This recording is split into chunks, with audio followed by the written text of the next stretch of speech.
We are now reacting to history's most ridiculous jobs that no longer exist. Ridiculous jobs that no longer exist. In this day and age, we really take for granted just how quick and easy it is to be able to communicate. Back in the days of yore, not everyone was rolling around at the speed of sound. It could take several weeks to be able to relay critical information to your buddies, and a lot can change in just a few weeks.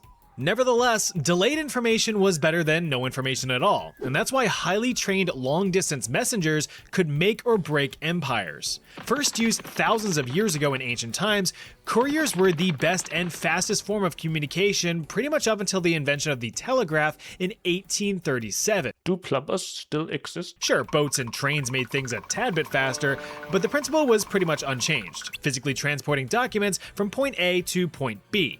The earliest and most sophisticated courier system of its time was that of the massive and girthy Achaemenid Empire, also known as, or at least considered to be, the First Persian Empire. They constructed the Angarium, a series of relay stations littered across the Royal Road, the main vein of the empire. This connected two major cities within the empire, Susa and Sardis. Do you guys recognize this on the card? I don't know where this is. The empire. This connected two major cities within the empire, Susa and Sardis. Can you It's Turkey? Really? Can you deliver this message to Sardis? Yeah, no problem at all. Sardis, no. The Royal Road stretched across 1,700 miles of the empire's western half with patrolling guards and security stations at regular intervals, making it heavily secured. I mean, it kind of had to be. Messengers traveling down the road were carrying the orders from the Great King himself, so they were pretty important. Anyone severing or intercepting that line of communication could cause devastating effects. Also at regular intervals were checkpoints. These were relay stations that housed freshly Why does this horse have a golden armor? charged horses as well as other messengers ready to pass things along It just makes the horse heavier, no? down the line. This system of stations dropped delivery time from roughly 90 days on foot to just It's pretty old money though. 7 to 9 days on horseback. But what if you didn't have horses? Well, we'd have to ask the Inca. Jump forward 2,000 years to the 1500s, and not much has changed in the ways of communication. In fact, one could argue that it was way worse. With no horses around, Incan runners instead relied on their piggies. Messengers of the king, called the Chasquis, were slim, fit, and ready to rip, carrying messages across the vast mountainsides of the Inca Empire. Unlike their Persian counterparts, the Inca didn't carry the messages in their pockets, but rather their noggins. And that's because the Inca did not have any formal written language. What? But wasn't language around at this time? They had hieroglyphs or something. Wild, right? Instead, apart from some complex numerical systems involving tied knots of string, everything was spoken, so a strong memory was the key. This is so complicated. Why did they use knots and strings? They could just invent signs like a circle or an X. To getting the right message across. The Chasquis were tasked with relaying the king's orders to nearby provinces and military commanders. Tell the soldiers that they're doing a solid job and to keep up the great work. Yes, my king. The Inca, though, did rely on relay stations to always have a fresh pair of legs ready to deliver a message. According to Spanish chroniclers, that's a fun word to say, each station was about a half a league apart, but could be as far as a league and a half. That's over 5 miles, or for you metric fellas, over 832,000 centimeters. Thank you. Because nobody in my community knows what miles are. Stations were more or less weather-resistant small huts with other Chasquis standing. Why do we still take miles and foot as a reference? Nobody needs that shit. Everybody needs meters and centimeters and kilograms and not Fahrenheit. Keep that in mind. About, ready to get a move on. Upon arriving, the first messenger would give the oral performance for his buddies and then repeat the message that he came with. After memorizing the information, the next Chasqui sprinted up to 5 miles to the next station. Now keep in mind, this was the Inca Empire. It wasn't easily traversed flat road. It was pretty much uphill both ways, wobbly, cobbly stone roads 10,000 feet above sea level, on par with how our parents walk to and from school every day, or so they claim. The king said to slob his knob, and that Greg's a jerk. The fuck did I do? It's unfortunate that sometimes things get lost in translation, but remember the first rule of exchanging information. Never shoot the messenger. Sin Eater? How can you eat a sin? Leave it to the English to come up with some spooky dooky hocus pocus type stuff. If you're extremely poor and a social outcast with no lucrative or meaningful skills whatsoever, then the profession of Sin Eater might have been on the menu for you. Blimey. Historically, the job was performed throughout the early 17th century up until the 19th century, mostly in England, Scotland, and Wales. So just this area. As a Sin Eater, you were always on call for your services, as people have a tendency of kicking the bucket at any given time. So while you sat slapping mud around all day outside your thatched roof cottage, you could receive the news of a local death at the drop of a hat. Oh, he's dead. A relative or loved one would seek out your services almost immediately after the passing had passed. Once you were summoned, you'd pull up your britches and tween off screen to convene with the spiritually unclean. Arriving at the door, you politely knock before entering. You waddle inside to see your new customer and get to work. So your job as the local Sin Eater was to, as you could probably guess, eat the sins of the deceased, as praying and repentance apparently wasn't good enough. Now, the eating of the sins was of course symbolic in nature, but it was conducted in a literal fashion. This is honestly pretty scary. Family of the dearly It kind of reminds me of the thing they had going on in the church. Like when they offered a service where you could pay them money to forgive your sins, and then Martin Luther said, that's bullshit. departed presented the Sin Eater with food, usually bread and beer. The food was placed on the chest or face of the individual right as they had passed away, supposedly sucking up all the bad juju as the soul floated to regions beyond. So, now with the food being properly seasoned with a pinch of immorality and a dash of transgression, it was time to chow down. The basic idea of the whole ceremony was that you would effectively absolve the dead of any wrongdoings committed in life, allowing them a clean slate departure for the heavens as a certified good boy. Now, you're probably not surprised to learn that this was far from a Michelin star dining experience. The bread was all stale, and the beer was warm, with a bunch of gross floaties in it. Perfect for the hipsters, but less than ideal for normal people. So after munching and crunching and glugging and chugging, you'd say a quick yet emotionally packed prayer. Grub-dub-dub, thanks for the grub. Yay, God. Where's the shitter? Now with a proper sense of closure, you'd receive your paltry fee and be promptly vacated from the premises. So while your work of purifying one's soul was well appreciated, you were looked down upon, even outcasted. The belief was that you'd retain Man, I'm so happy that I live in the 20th century, because the past was so hard and so scary. We can all be glad. all of these absorbed sins, polluting your own soul in the process. That being the case, Sin Eaters were forced to live reclusive and isolated lives, being hated, ridiculed, and shunned by the locals. Until it was time to deep throat a sin or 12. It's not exactly clear how the tradition of sin eating was started. Some believe that it derives from the Jewish tradition of the scapegoat, a literal goat that was imbued with all of the local sins and troubles, sent out into the wilderness and actively prodded off a cliff, taking all of the town's trials and tribulations with it. Atonement complete. Thanks, Mr. Goat. As for sin eating, it seems that the tradition was finally laid to rest in the beginning of the 20th century with the death of Richard Munslow, the last known sin eater in England. He reportedly was a humble and well-loved farmer who took on the job after the premature deaths of his children. Very sad. All in all, sin eating really was a self-sacrifice when you look at it, trading in any sense of social standing for a few pence. But hey, free bread and beer. Powder monkey?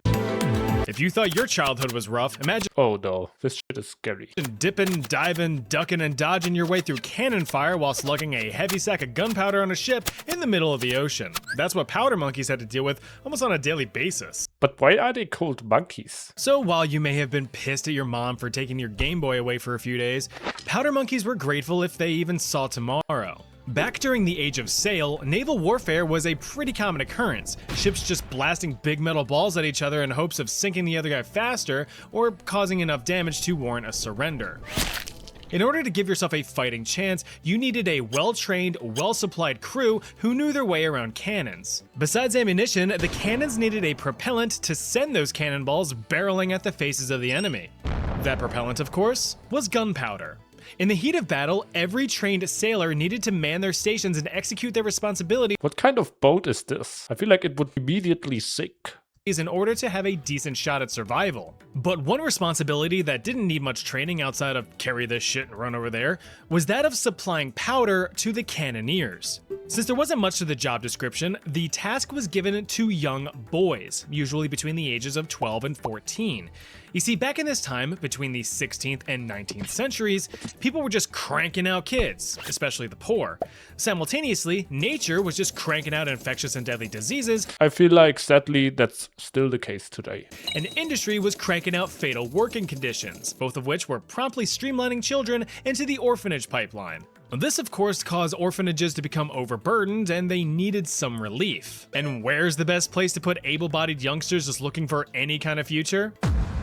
The military, of course. European and eventually American navies were scooping up hundreds of impoverished chaps each year and dumping them on ships to take on the role of powder monkey, more often than not against their will. But the young lads were quicker, more agile, and physically I want you guys to take a deep breath and to think and realize that people like this back in the day weren't any different from people today. So this shit happens today as well. Politicians will try to send us to the front, and this hasn't changed. smaller than their adult counterparts, making them perfect candidates for the job. During a battle, each boy would quickly carry at least 2 leather cases housing powder cartridges from the ship's powder magazine deep down in the hull, all the way up to the cannons.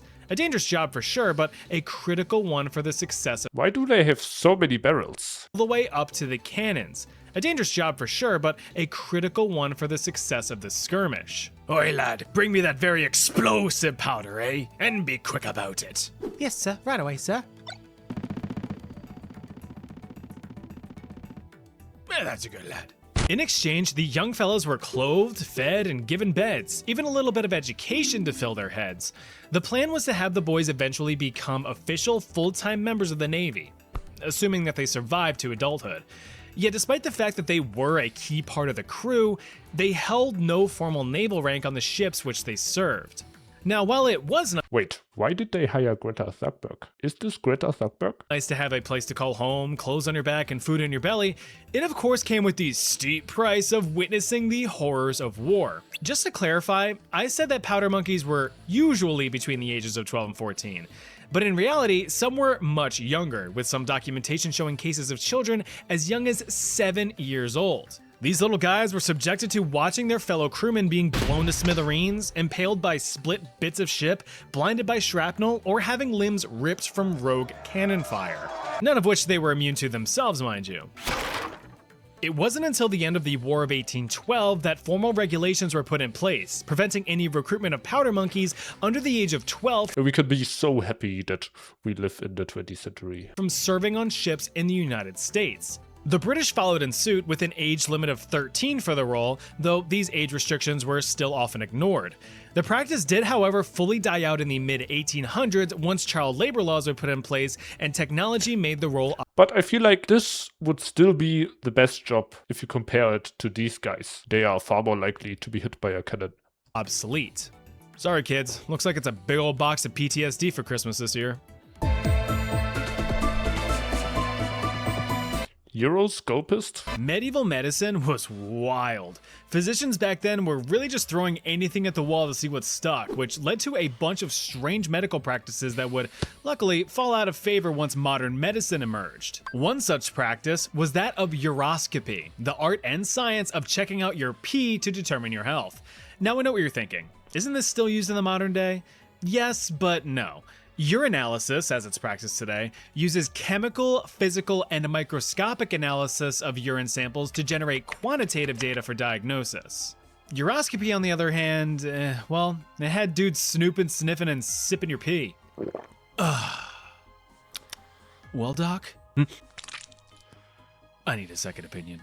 Now, you might be surprised to know that the practice of uroscopy has been around for thousands and thousands of years. The earliest known Did you guys know that some people, when they have a cold or a sore throat, they actually drink their pee or they gargle it? Gargle. And that's supposed to kill off the bacteria or something. Isn't that crazy? evidence that historians have dates all the way back to the 4th millennium BC, where some ancient Sumerian physicians took note of urinary color.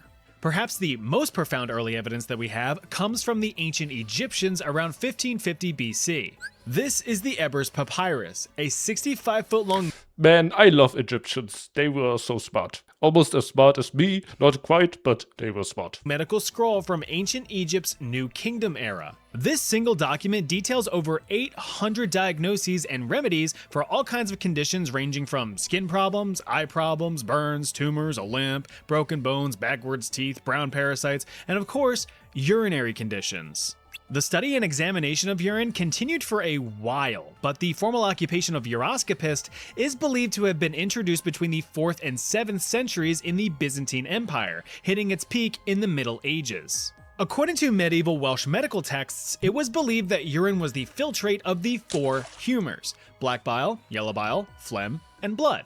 Of course, we now know that your pee is the product of your kidneys filtering your blood and excess water, but hey, medical science was still a baby back then. Because of this theory, uroscopists believed that urine was the end-all be-all for determining a person's health status, and thus, it was the most important substance to study. The most telling quality of the urine was its color, so after collecting a fresh sample, a real fresh sample, the color was immediately observed. Why is it red? But a problem with qualitative analysis is that it's completely subjective, whereas quantitative is objective. When it comes to subjectivity, one PP doctor may interpret the same color differently than another. For objectivity, numbers are numbers, there's no argument there.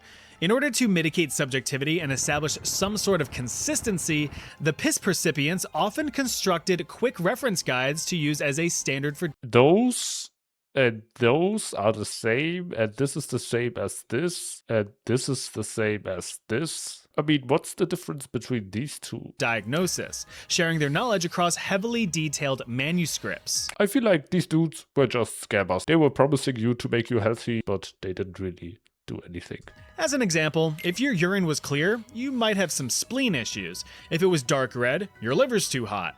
Green, you've got jaundice. Black, well, wait, is black urine a thing? Oh God. What do you have to do to have black piss? It's dark money. No, it's not. It's not dark money. This has nothing to do with dark money. Yeah, I don't think you're gonna be doing too well if you're inking out your dink. While you had the visual aspect, uroscopists also ventured down the avenues of smell and taste to solidify the reasonings if a diagnosis couldn't be immediately deciphered from color alone. Urine that tasted sweet was evidence of diabetes, whereas stinky pee-pee usually meant infection. Now, while this may seem How does piss even taste? Anybody know? silly looking at it through a modern lens, Salty? there was some validity to the practice. Uroscopists were able It's bitter? to properly diagnose conditions like diabetes and jaundice through their Wait, why do you guys know this? It's getting scary. practices. Diagnosis was great and all, but without proper and effective treatment, you're not going to be making much progress, except just being closer to the grave. It's like if someone tells you, hey, your car is broken, and then proceeds to offer no meaningful solution. At that point, they're just taking the piss.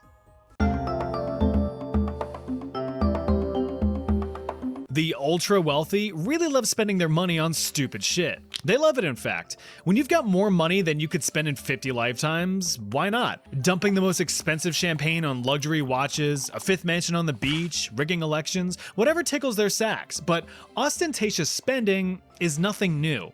You see, back in the 1700s, wealthy estate owners in England, Ireland, and Scotland were bored out of their skulls. I mean, think about it. The extent of dopamine rushes back then were what? Attending yet another opulent ball, hunting some wildlife, racing a horse or two, then putting them down Times back then were really shit, honestly. They had nothing cool to do. when they don't win. And when you felt like a real degenerate, They didn't even have roller coasters. you had excessive gambling. But these frivolous activities got stale real quick.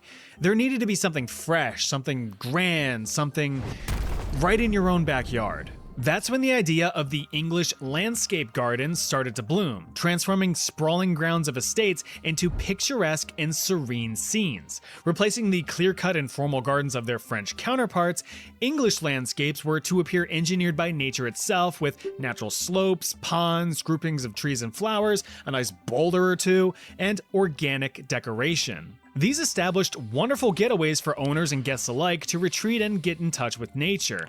But for some, all the stone and trees and grass just wasn't cutting it. Something was missing, something human, like a person. Believe it or not, some No way they paid a person to walk around the garden. wealthy fellas sought out to hire real-life people as decorations for their gardens. Take, for example, one Joseph Pocklington. Born into a wealthy banking family and receiving his inheritance at just 26 years old, his priority was to just spend the shit out of it. After all, what's the point of having money if you don't spend it? As my dad always tells me, you only live once, son. Enjoy it. Well, Mr. Pocklington over here made damn sure he was going to enjoy the life he was given.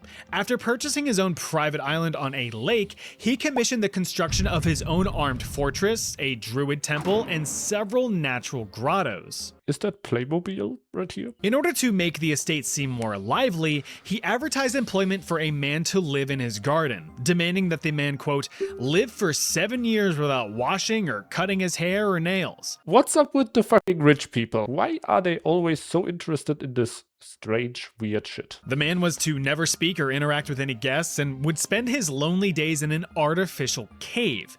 The basic idea was for guests to observe Kind of like Mr. Beast. a man in his most natural And I hate Mr. Beast. state, He's strange. untouched by societal influence. If the man was able to carry out these conditions, he would be paid the equivalent of about $100,000 in today's money. Now that's spread over the whole 7 years, so it's not really that much. But the position was dubbed the Ornamental Garden Hermit. Now get this, Pocklington was not the only fella to come up with this idea. Others employed their own hermits with much more lenient rules. Perhaps the most well-known example was the Hill family from Shropshire. Their botanical bro was dubbed Father Francis, and he fully interacted with guests, told stories, and dispensed his own wisdom, all while maintaining a mysterious yet comforting presence. I want to see the hermit, mummy. I want to see the hermit. The trend of the ornamental garden hermit lasted just over a century, finally being uprooted in the 1830s in favor of living statues. That's a beautiful garden, actually. Is that a lake in the background? And to answer your question, no, garden gnomes were not inspired by the garden hermit. Those came from Germanic folklore, hundreds of years prior, but they'll still guard your garden as best they can. Oh, alright, alright. Nice video by Chat History. We are now... Oh, Rolex. Yes, I remember. I was just Googling something. A new watch for me. Alright, guys, that's it for today's vid... Oh, sorry, I'm getting a call. Yes, Rick Owens. Okay. My followers. They should follow me? I should tell them to follow me? Okay, I can do that, Rick, of course. Yes, call you back later about the old money stuff. Okay, guys, actually... Rick Owens just called me and he told me that I should tell you guys to follow me. So I guess everybody follow me right now or you will miss the next episode. See you in the next one. Peace.